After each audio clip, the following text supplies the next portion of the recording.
Good evening. Beginning tonight in Errington, where two dogs have spent more than a year in lockup on death row after being seized and branded as dangerous. This started out as a simple dog fight, but it has escalated into a nasty battle between the neighbours and the Regional District of Nanaimo. A News Mid-Island Bureau Chief Jonathan Bartlett has more on the story. He joins us now live in our Nanaimo newsroom with the story. Jonathan. Hudson, for nearly 14 months, Chloe and Zach, a hound and golden retriever cross, have been at the SPCA in Errington, living in a pen, not mixing with other dogs and not allowed visitors. All this while the dog's owner and the Regional District of Nanaimo argue over their fate.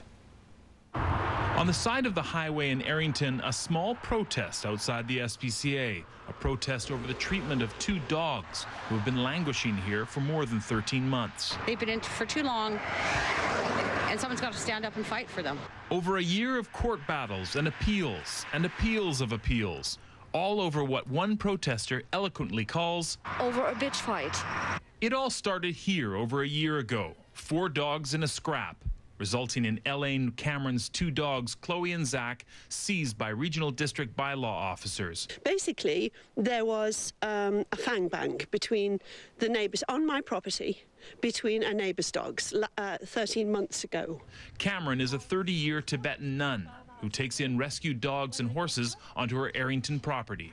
I'm not allowed to see them. In fact, when I said I'd go and see them, they set up a security guard with a gun to prevent me from going to see them, because they considered I was possibly violent. Cameron insists Chloe and Zach are not bad dogs, and that this is more about neighborhood relations than public safety. I've always said it doesn't matter how you feel about me, but to get at the dogs, to hurt me through the dogs is basically what's happened. No one from the Regional District of Nanaimo would go on camera today, and the SPCA wouldn't talk about this specific case, but they did take issue with the term solitary confinement and the accusation that the dogs aren't getting walks. We weren't allowed to see Chloe and Zach today, but we're told they are comfortable, healthy, and they do get exercised. Animals that come into the care of the BC SPCA, they are walked, they're fed and cared for. We won't just take them on leisurely walks off a property, but they certainly will get their exercise by our very qualified staff.